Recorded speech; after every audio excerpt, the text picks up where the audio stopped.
All right, everyone, we'll go ahead and get started today. Thank you for joining us. We're going to be talking about modernizing payments infrastructure for financial institutions. We're joined by Travis Moderzed, who is the Director of Client Operations at VGS, and Anthony Loss from ClearScale, where he is the Director of Solution Strategy. So just some quick housekeeping items before we get into introductions. Questions are very much encouraged, so please use the chat feature as part of the webinar here. If you have any questions, we'll address those in real time. But we're also going to reserve 5 to 10 minutes at the end for Q&A. So if we don't get to a specific question you might have, we'll definitely open it up for questions at the end. And the session is being recorded, which will be shared with all attendees as well. But if you have any specific questions we don't get to today, you're welcome to reach out to myself or the panelists. And then lastly, we're going to conclude the webinar by conducting a raffle for a pair of Apple AirPod Pros. So for today's speakers, you've got myself as the host. I'm Clark Mitzner. I'm part of the partnerships team here at Very Good Security.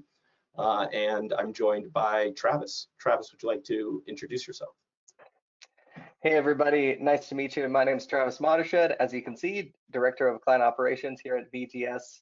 That's really everything around implementation and support and making sure that our customers are well integrated with the product, they're compliant, and that things keep working for them.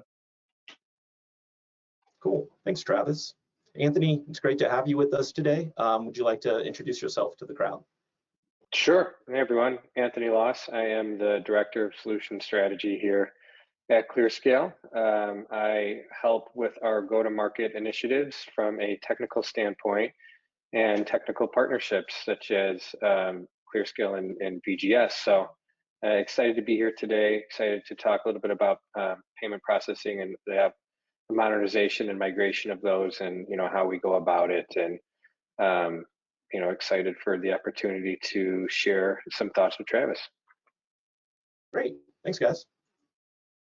So quick look at the agenda. We're gonna start by looking at the current challenges that we've seen in working with folks that are looking to migrate and modernize some of their payments infrastructure.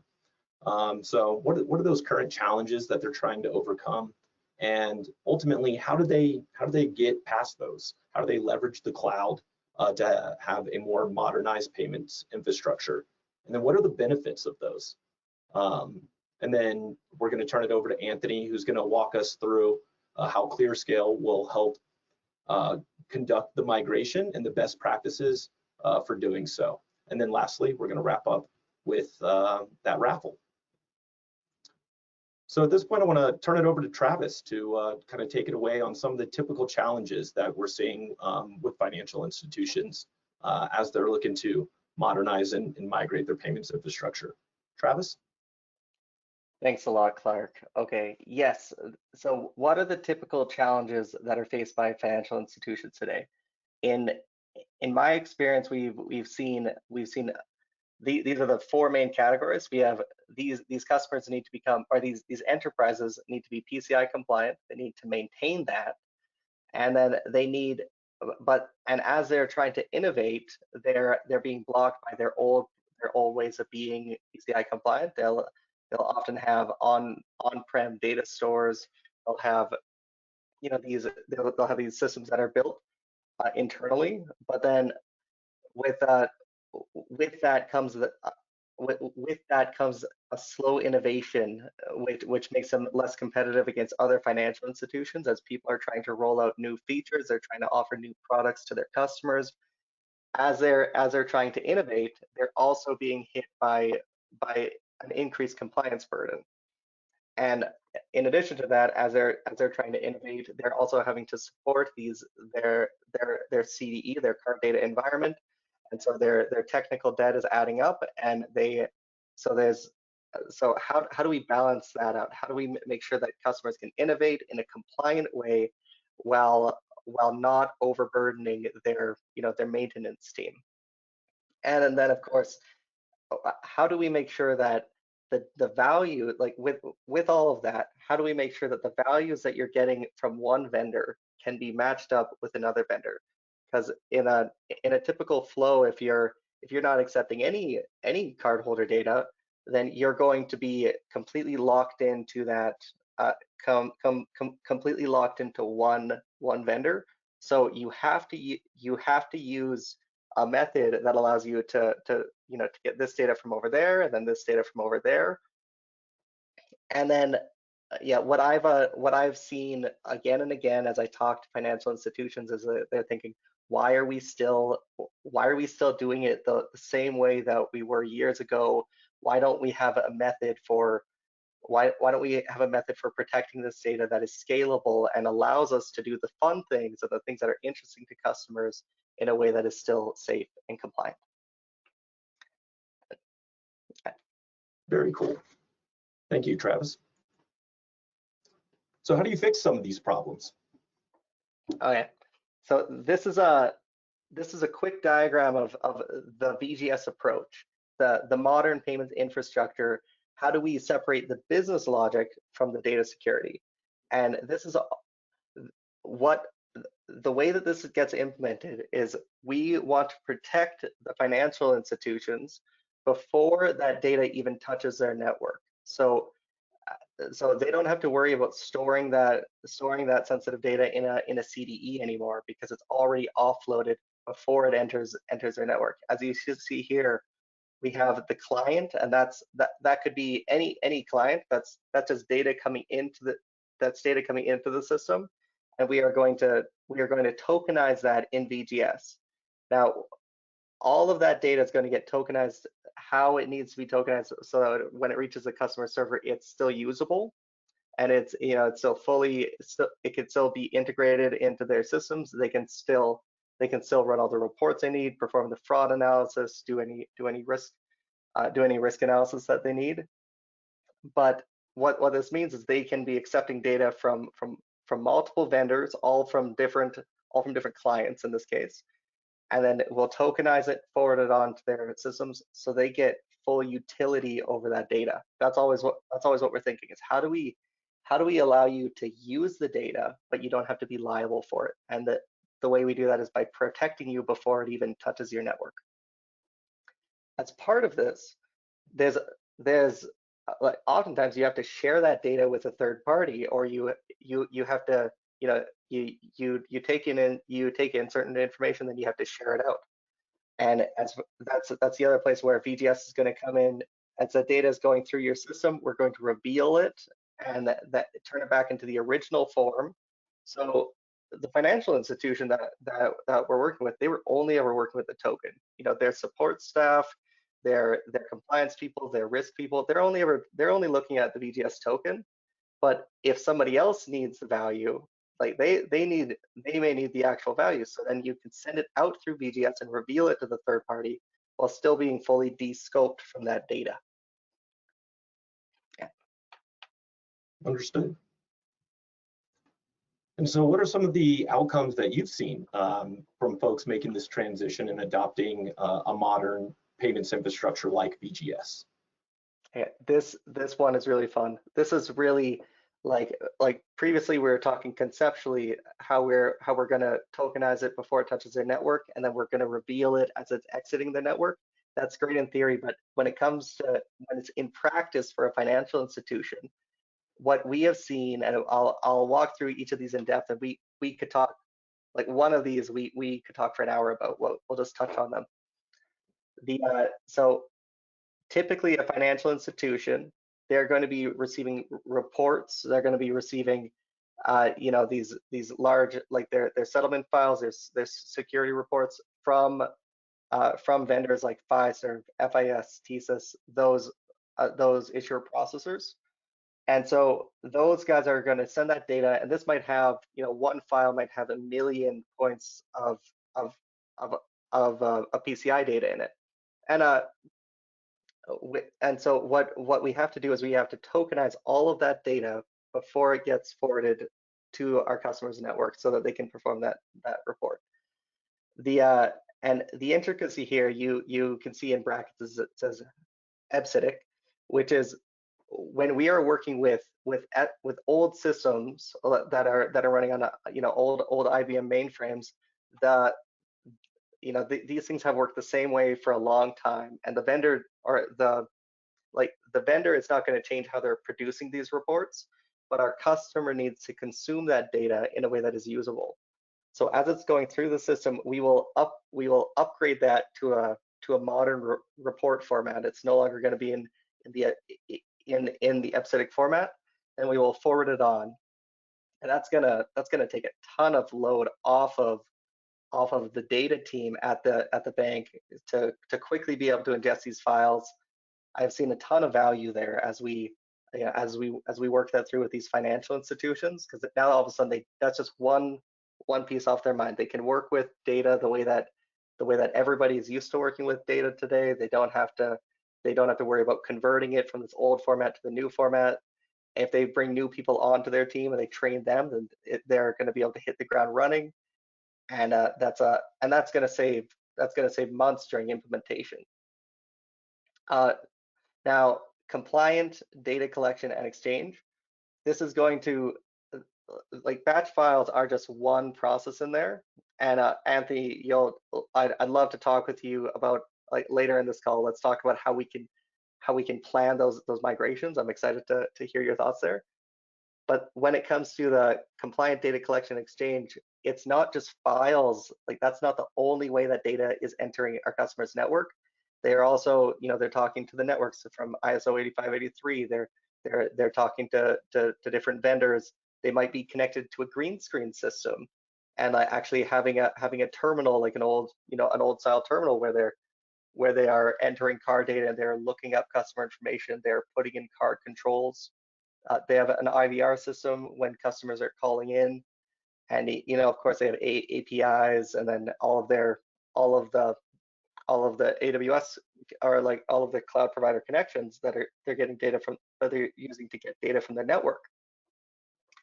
Now, with this approach, all of that data before it is going to be sanitized before it touches the network. So we will actually drop a proxy in, for example, as in the middle of that ISO connection. We will drop a proxy in so that it's going to go through VGS. We'll tokenize it when it's going to the customer's network, and then when that ISO request is going back to the upstream, they will provide the VGS token, and we will reveal the data over to the third party. And what this means in practice is they're able to work in the way, they're still able to work in a way where that the vendors that they're working with can support. We aren't forcing them to say, hey, all of you vendors who have worked the same way for 40 years, you have to upgrade. So no, you can work in a way that is modern, and complies to the modern standards from a PCI standpoint or any other compliance standpoint.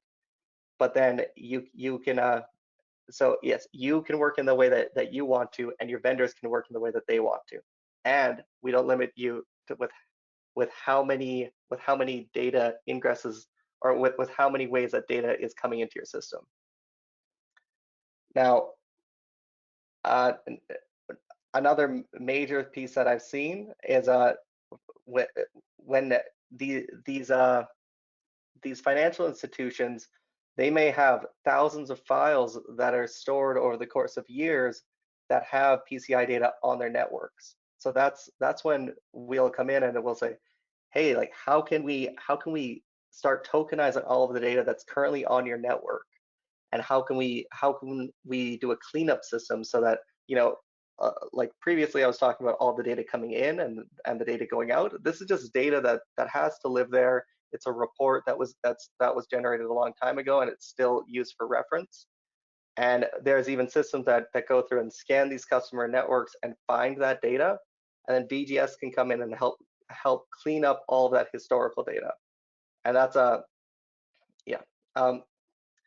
and what this gives us really is the ability to have speed of innovation, because like I was saying before, we don't have to, we no longer have to be thinking about the compliance burden, like, okay, how are we securing this data to highest standard? That's the financial institution can just think, okay, VGS is going to protect the data in transit, and now I can develop my application, and VGS is going to make sure that I have my compliance, and then we regularly work with the compliance teams at these financial institutions to make sure that everything is done in that compliant way, and that everything is evidenced. But with this, we can build things like pushing a card over to emergent. We can do digital card issuance, which is when a traditional financial institution or even a neobank, they want to issue a card and have it reveal in their application. Typically, there's all these different touch points for PCI data for the financial institution to be thinking of. With VGS, there's none, because we are protecting the data all the way through. All that the financial institution has to do is make sure that they are sending the data through our system. And this also helps with advanced fraud detection. If we want to integrate into a fraud partner, or if they want to start taking in more data, like I was saying, it's all about how do we let you take in your data and run reports, do fraud analytics on it, without exposing you to the compliance burden and slowing you down that way. Got it. Okay. Thank you, Travis.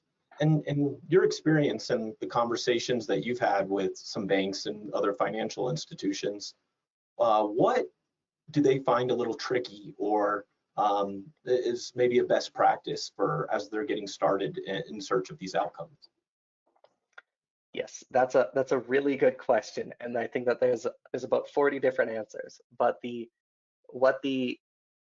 things that are incredibly valuable, like what I find is initially people are worried about the compliance burden of taking in these data files. It's a very common use case. And they're like, I really don't want to have to worry about EBCDIC anymore, or I really don't have to, I want to migrate over to the cloud.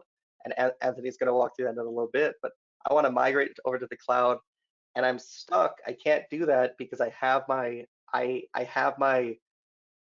my CDE on-prem. So then the latency is going to be increased, and I won't be able to sufficiently, detach from my old way of doing things. So the batch files are usually where we help with that initial migrations. Like, okay, now your reports are out of scope. And then as we dig into it, it's like, okay, there's more potential areas where data is coming into your system, and that's going to be that ISO 8583, that's those green screen, those other use cases that are not necessarily what the data team is immediately thinking about, but it's very used by the business level. And so descoping the business level applications from PCI data, that's a huge thing that people are typically surprised. Like, okay, now these systems that have been working the same way and that have always been a pain for many years, now they're safe. Like now we can make them compliant. And then but yeah, that's typically what I find. It's like we have the initial use case, like somebody is trying to migrate, and it's like, okay, and then there's actually all these other use cases that start coming up as they explore the bank or the financial institution. Yeah, that makes sense. Cool. And then Travis, do you want to just tell us a bit more about VGS? Absolutely. So I've already given the what, like what VGS does, where we try to help these payments companies, these financial institutions. And with that, there's VGS, as you can see here, it's 2 billion plus tokens stored in our vault. We have over 50% of all US card numbers are stored with us. And then we have 300 plus global customers. We're a global team. The other thing that I should touch on is this is not only for PCI data, and this is not only for financial institutions. We can tokenize. We support tokenizing any data that's going over the network, and then protecting that might be social security numbers, that can be bank account numbers, that can be really anything that a security team or a development team deems sensitive. We'll protect our customers from the liability for that data. Cool. All right, Anthony, over to you on kind of what you've seen. I know that ClearScale is a premier tier services partner of AWS, and you all have assisted in hundreds of migrations over the years. So as it relates to payments infrastructure, what have you seen as some of the best practices throughout that migration and modernization process? Yeah, so with any migration, especially as it relates to payments processing and financial services migrations, you want to start with a comprehensive planning session. And what that means is getting the inventory, the timelines, the migration scope, the resources in order, and then also what does it look like when we're in AWS? Are we using AWS native tools? Are we being compatible with these services or these tools? Are we keeping things more customized with EC2 images? These are some of the things that you need to figure out before you start migrating, because you don't want to retrofit after you've gone, a quarter of the way or even halfway there. You also want to make sure that you have a phased migration approach. So understand what needs to be moved first and what needs to be moved later. And in our experience, we like to start with the non-critical components first, especially if you're new inside AWS. You want to start, getting acclimated into the AWS cloud with maybe controls and systems that are not very critical in case you do need to retrofit and get used to some of the new AWS landscapes. And so we always like to start with non-critical components. You obviously want to make sure that your security and compliance is accounted for. You want to use tools like AWS Audit Manager and Systems Manager Compliance to make sure that you're moving into the cloud and keeping the compliance that you started with, right? We don't want to be breaking anything like that. Data encryption is huge. This is where, very good security and some other AWS native tools work together to make sure the data in transit and data at rest is happening. Performance testing. This is where we want to start with our non-critical components, and why we want to do that is because when we have a new workload in AWS, we want to make sure it's performant. And if there's any lack of performance, we want to identify that quickly. And before we get to the very, very critical, payment processes and applications moving into the cloud. Go to the next slide. Once we have a good understanding of the non-critical components, especially as it relates to payment processing in AWS, we want to start planning for horizontal and vertical scaling. And what this means is that as our load grows, as we acquire more customers, as our payments are getting more flexible, more features, we want to make sure that we're scaling in a way that is cost efficient and that doesn't put us in a bind later on. And so what that is we want to make sure we're using AWS auto scaling as needed. We want to make sure we're tagging our workloads as it applies to monitoring and maintenance. Tagging the workloads goes hand in hand with monitoring and maintenance, especially when it comes to scaling, because now we know where the bottlenecks are. We know what workloads need to be, scaled at what times. We can identify trends. Maybe during the day there's scaling. We can set up auto scaling during the day and scale down metrics during the night. Depends, right? That's why we want to tag our workloads and monitor them, especially as it relates to payment processing, because a lot of those can be unpredictable. And so we want to try and identify trends as best we can. We really want to make sure we're enabling our employees to understand AWS and to understand how to get help on AWS as well. And so when we have internal employees and you're migrating your environment to AWS, you have to know AWS. And so that's very important for our customers as they are taking on a new AWS infrastructure and a new AWS roadmap, is to get acquainted to the cloud infrastructure, to the tools, and also how to ask for help. What's the best way to ask for help? Do you have a technical account manager? Are you using a partner? Do you have an internal cloud expert that you guys use, right? We want to make sure we have all paths of assistance available for you, and that's part of any acclimation to the cloud. Regular compliance audits. This is absolutely huge when you are, especially as it relates to payment processing in the AWS cloud, is how are we complying with AWS as our workloads grow and as our business is living inside the cloud. And so there are a number of tools within AWS that we recommend for financial services to leverage, one of them being AWS Audit Manager. AWS Audit Manager is a tool within AWS that you can comply and make sure that your processes and protocols are in compliance with certain compliances that are available within AWS Audit Manager. All the big ones are there, and so want to make sure that we're using tools like that. Systems Manager is another one where you are making sure that the underlying EC2 instances are being patched appropriately as it relates to best practices in AWS, but also compliances that are out in the space to make sure that we are all set there.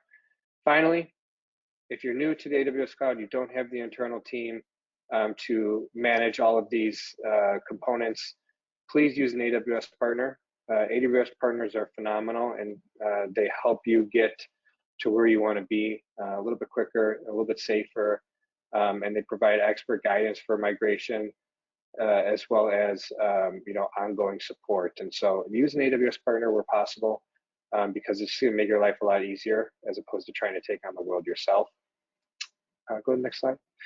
Some of the things that we have learned during our payment processing migrations to AWS are the following. And so really know the SLAs. So payment platforms have penalties if you're not hitting their SLA. So as you're migrating, you want to make sure, especially if you require 100% uptime, you want to make sure that you're hitting the SLAs as it relates to your payment processing, because you will be penalized and your users will end up paying that price, especially if they're not hitting their latency requirements. And so you'll be monetarily penalized if you're not hitting those SLAs. So that's number one, first and foremost. Gradual deployment. We talked about this a couple slides ago. You want to start small with non-critical workloads and then continuously build into workloads that are more and more critical as your footprint in AWS grows and you have the infrastructure to scale and be able to host those critical workloads. So cautious step-by-step migration approach and definitely pre-deployment testing. Before you migrate a critical workload, understand what that deployment's going to look like and test with the non-critical workloads, test with a pilot application, run a proof of concept, run a proof of value, see what makes sense, see what works before you go ahead and make that heavy investment and cut over to AWS. Transaction isolation is key. It is 100% key, especially as it relates to payment processing and your customers. So when migrating or modernizing, transaction isolation should be top of mind.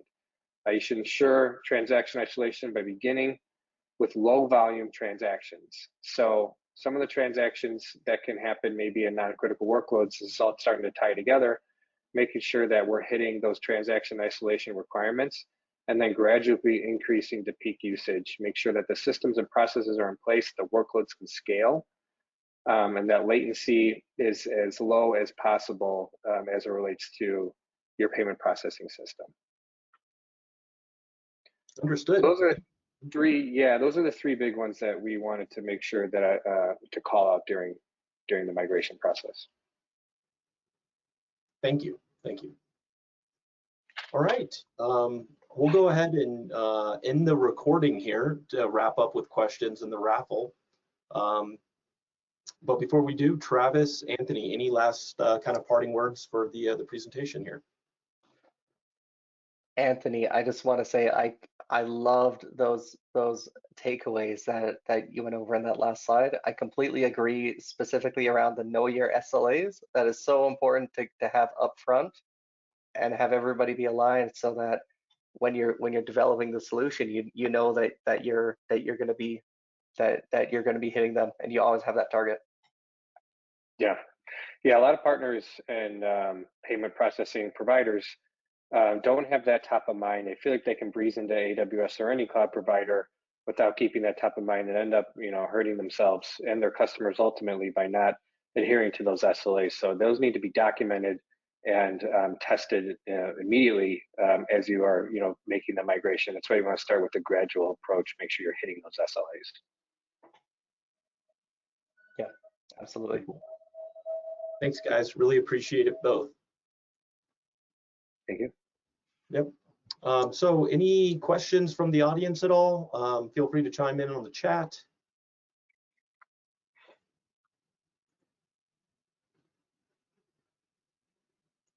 Okay, well, I think that is going to wrap us up for the day.